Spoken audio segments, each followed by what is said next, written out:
প্ৰকৃতিয়ে এতিয়া প্ৰলয় চলাইছে কেইটামান এনেকুৱা স্থানত যি স্থান সাধাৰণতে পৰ্যটকৰ বাবে স্বৰ্গসদৃশ।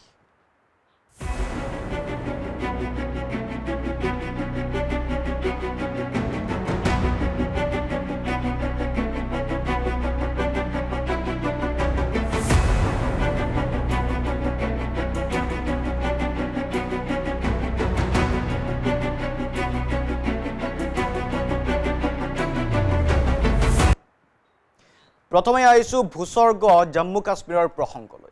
জম্মু কাশ্মীৰৰ কিস্তৱাৰৰ দৃশ্য আমি দেখুৱাম, য'ত ভয়ংকৰ ডাৱৰ বিস্ফোৰণ সংঘটিত হৈছে আৰু এই ডাৱৰ বিস্ফোৰণত বৰ্তমানলৈকে 30 জন লোকৰ মৃতদেহ উদ্ধাৰ হৈছে। দৃশ্য অতি ভয়ংকৰ, সেয়া আপোনালোকে দেখিছে, য'ত নিখোজ হৈ আছে 60 জনৰো অধিক লোক। ফোনযোগে পৰিস্থিতিৰ বুজ লৈছে গৃহমন্ত্ৰী অমিত শ্বাহে।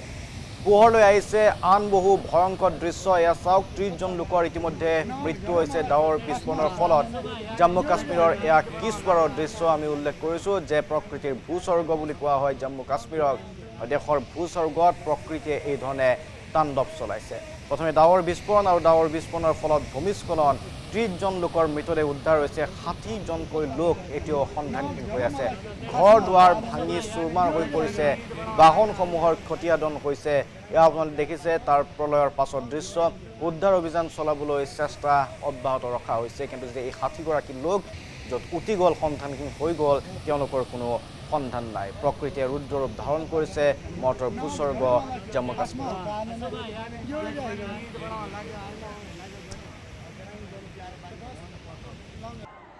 কিস্তৱাৰৰে আন এটা দৃশ্য এয়াই আমি আপোনালোকক দেখুৱাইছোঁ। এইবাৰ চাওক আন এটা দৃশ্য, কিস্তৱাৰৰ এই দৃশ্য, য'ত ডাৱৰ বিস্ফোৰণ ঘটিছিল আৰু ডাৱৰ বিস্ফোৰণ ঘটি 30 জনকৈ লোকৰ মৃত্যু হৈছিল, মৃতদেহ উদ্ধাৰ হৈছে। ডাৱৰ বিস্ফোৰণৰ ফলত প্ৰচণ্ড পানীৰ ঢল নামি আহিছিল আৰু ঢলত উটুৱাই লৈ গৈছিল বহু যান বাহন, বহু বাসগৃহ। কিস্তৱাৰৰে দুৰ্যোগৰ এটা দৃশ্য এয়া আপোনালোকে দেখিবলৈ পাইছে। আবদ্ধ হৈ পৰিছে যান বাহন, হঠাৎ অহা পানীৰ ঢলে ভয়ংকৰ ভূমিস্খলনৰ সৃষ্টি কৰিছে, পাহাৰৰ মাটি বগৰাই আনিছে আৰু সেইবাবে এই যিসকল পৰ্যটক আছিল, যিসকল যাত্ৰী আছিল, সেই যাত্ৰীসকলে অতি দুৰ্যোগৰ মাজেৰে এইসমূহ ঠাই পাৰ হ'বলৈ চেষ্টা কৰা হৈছে। যথেষ্ট যান জঁটৰ সৃষ্টি হৈছে, বাহনৰ পাছত বাহন এই ধৰণে শাৰী শাৰীকৈ ৰৈ আছে। সেই দুৰ্যোগৰ অন্ত কেতিয়া, তেতিয়া জম্মু কাশ্মীৰৰ কিস্তৱাৰবাসী অধীৰ আগ্ৰহেৰে বাট চাই আছে কেতিয়া সম্পূৰ্ণ হ'ব উদ্ধাৰ অভিযান।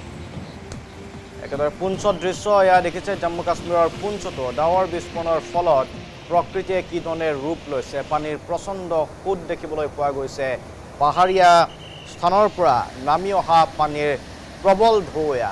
পুঞ্চ জিলাতো একেই দৃশ্য দেখিবলৈ পোৱা গৈছে। জম্মু কাশ্মীৰত যিহেতু ডাৱৰ বিস্ফোৰণে ইতিমধ্যে কিস্তৱাৰত 30 জন লোকৰ প্ৰাণহানি কৰিছে আৰু তাৰ পাছত পুঞ্চ জিলাতো পাহাৰৰ পৰা নামি অহা এই পানীৰ প্ৰবল ঢৌৱে ৰাজপথ অতিক্ৰমী আন স্থানলৈ ৰাওনা হৈছে। তাত উদ্ধাৰকাৰী দল আছে, আপোনালোকে দেখিছে। উদ্ধাৰকাৰী দলে পৰিস্থিতি নিয়ন্ত্ৰণৰ চেষ্টা কৰিছে। আমি পুঞ্চ জিলাৰে আন এটা দৃশ্য দেখুৱাব বিচাৰিম।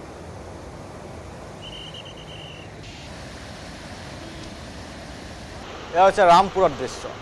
ৰামপুৰতো একেই দৃশ্য, পানীৰ প্ৰবল ঢৌ, ঘৰৰ ভিতৰেৰে পানীৰ প্ৰবল ঢৌ এই ধৰণে বৈ আহিছে আৰু ভূমিস্খলনৰ দৃশ্য আপোনালোকে দেখিবলৈ পাইছে। পাহাৰীয়া ঠাইৰ পৰা নামি অহা প্ৰবল ঢৌৱে এয়া বোকা মাটি ওপৰৰ পৰা কঢ়িয়াই লৈ আনিছে, যাৰ ফলত নিম্নাংশত থকা ঘৰসমূহ বোকা মাটিয়ে পুতি পেলাইছে।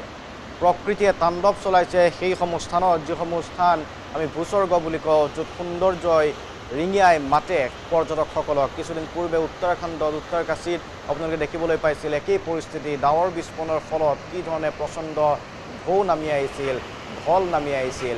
আৰু এইবাৰ আপোনালোকে দেখিবলৈ পাইছে জম্মু কাশ্মীৰৰ দৃশ্য। এফালে কিস্তৱাৰৰ দৃশ্য দেখুৱাইছোঁ, পুঞ্চৰ দৃশ্য দেখুৱাইছোঁ, ৰামপুৰৰ দৃশ্য দেখুৱাইছোঁ। পানীৰ প্ৰবল সোঁতে বোকা পানীৰে মহতিয়াই লৈ গৈছে একো একোটাকৈ বাসগৃহ।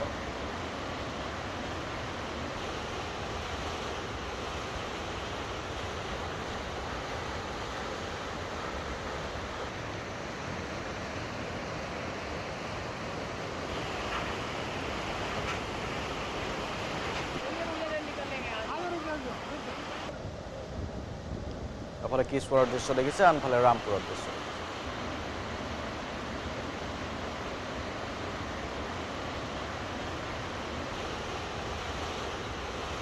ঠায়ে ঠায়ে এই প্ৰলয়ৰ দৃশ্য উত্তৰাখণ্ডৰ উত্তৰ কাশীৰ পাছত এয়া হৈছে ৰামপুৰ কিশ্বৱাৰ পুঞ্চ জিলাৰ দৃশ্য কেৱল ইমানেই নহয় ৰাজধানী দিল্লীতো প্ৰকৃতিয়ে তাণ্ডৱ চলাইছে যিসমূহ স্থানত পৰ্যটকে হাত বাউলি মাতে সেই স্থানসমূহতে এতিয়া প্ৰকৃতিয়ে তাণ্ডৱ চলাইছে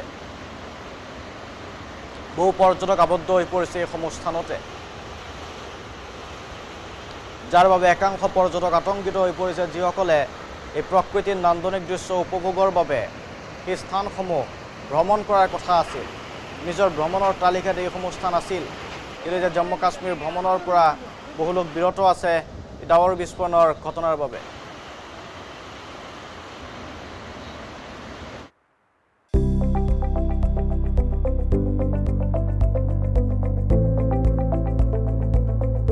NB News সহজ সৰল ভাষাত নৱভাৰতৰ কথা